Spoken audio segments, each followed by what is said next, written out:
கிறிஸ்துவின் பெயரால் உங்களை வாழ்த்துகிறேன். இந்த மாதம் முழுவதும் நம் ஆண்டவர் நம்மை எல்லா ஆசீர்வாதங்களாலும் நம்மை நிரப்பி காத்து பாதுகாத்து வருகிறார். நமக்கு வேண்டிய எல்லா காரியங்களிலும் அவர் நம்மை அன்பு செய்திருக்கிறார். அவரது அன்பு மற்றவர்களை காட்டிலும் உங்களையும் என்னையும் மிக அதிகமாய் அன்பு செய்திருப்பதை அவருடைய பிள்ளைகளாக நாம் அறிந்திருப்போம். இன்றைக்கு நம்மை சுற்றிலும் அநேக காரியங்கள் நடந்து கொண்டிருப்பதை நாம் அறிவோம். குறிப்பாக இன்றைக்கு மியான்மர் நாட்டிலேயும் அண்டை நாடான தாய்லாந்து நாட்டிலும் நடக்கிற காரியங்கள் மிகவும் வருத்தம் அளிக்கக்கூடியதாயும் கவலை அளிக்கக்கூடியதாயும் இருக்கிறது. என்றாலும் அவர்களையும் அன்பு செய்கிற தேவன் சில நேரங்களிலே நம்மை அவர் பக்கமாய் திருப்புவதற்காகவும் மற்றவர்களை அவர்களை சுற்றி இருக்கிற மக்களை எச்சரிப்பதற்காகவும் இது போன்ற காரியங்களை அவர் அனுமதிக்கிறார். அவர் ஒருவருக்கும் தீமை செய்கிற தேவன் அல்ல, அவர் அனைவரையுமே அன்பு செய்கிறார். பெற்றோர் தன் பிள்ளைகளை கண்டிப்பது போல அவர் இந்த காரியங்களை நடத்தி கொண்டிருக்கிறார். இதிலே நாம் மனம் சோர்ந்து விடாதபடி இருந்து அவருக்கு உண்மையுள்ளவர்களாய் வாழ அழைக்கப்பட்டிருக்கிறோம். இதை ஒரு எச்சரிக்கையாக நாம் எடுத்துக்கொள்ள வேண்டும். நம்முடைய வழிகள் கர்த்தருக்கு பிரியமாக இல்லாவிட்டால் அந்த வழிகளை நாம் திரித்து கொள்ள வேண்டும். அவர் வழிகளிலே நாம் நடப்பவர்களாய் இருந்தால் இன்னும் அதிகமாய் அவரிடத்தில் கிட்டி சேர்வதற்கு உள்ள தடைகளை எல்லாம் நீக்கி போட்டு நாம் அவரிலே முழு உள்ளத்தோடு அன்பு செய்ய வேண்டும் என்று எதிர்பார்க்கிறார்.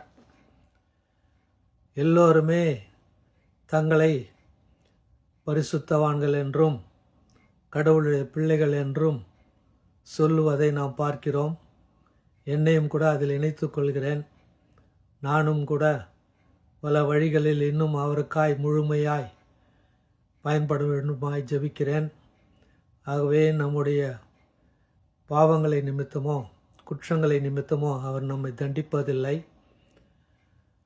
அவர் நம்மை அழித்து போடுவது அவருக்கு சித்தமில்லை. ஒருவரும் அழிந்து போவது என் சித்தமில்லை என்று அவர் சொல்லி இருக்கிறார். ஆகவே மனம் திரும்பி அவரை ஏற்றுக்கொள்வதுதான் உண்மையான சிறந்த வழி என்று அவர் நமக்கு கற்றுக் கொடுத்திருக்கிறார். அவருடைய அன்பு தாயினும் மேலானது என்று சொல்லியுள்ள அவர், ஆனால் அந்த அன்பை உணராதபடிக்கு நம்முடைய பாவங்கள் குற்றங்கள் அதை தடை செய்து கொண்டிருக்கிறது. நம்முடைய விண்ணப்பங்கள் அவரிடத்தில் சேராதபடிக்கு பாவங்கள் தடை செய்கிறது. ஒரு கண்ணாடி கூண்டில் இருந்து நாம் எவ்வளோ கத்தினாலும் வெளியில் இருப்பவர்களுக்கு எப்படி அந்த சத்தம் கேட்காதோ அப்படியாக பாவம் நம்மை சூழ்ந்திருப்பதால் நம்முடைய சத்தம் அவருக்கு காதுகளுக்கு எட்டவில்லை. ஆகவே சில காரியங்கள் நமக்கு தாமதப்படுகிறது. ஆனாலும் விசுவாசத்தினாலே அந்த காரியங்களை நாம் மேற்கொள்ள முடியும். விசுவாசம் இல்லாமல் தேவனுக்கு பிரியமாய் இருப்பது கூடாத காரியம் என்று சொல்லப்பட்டுள்ளது.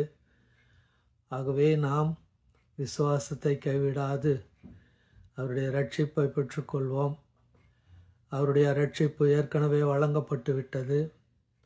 அந்த ரட்சிப்பு தொடர்ந்து இந்த உலகத்தில் நமக்குள் செயலாற்றி கொண்டிருக்கிறது.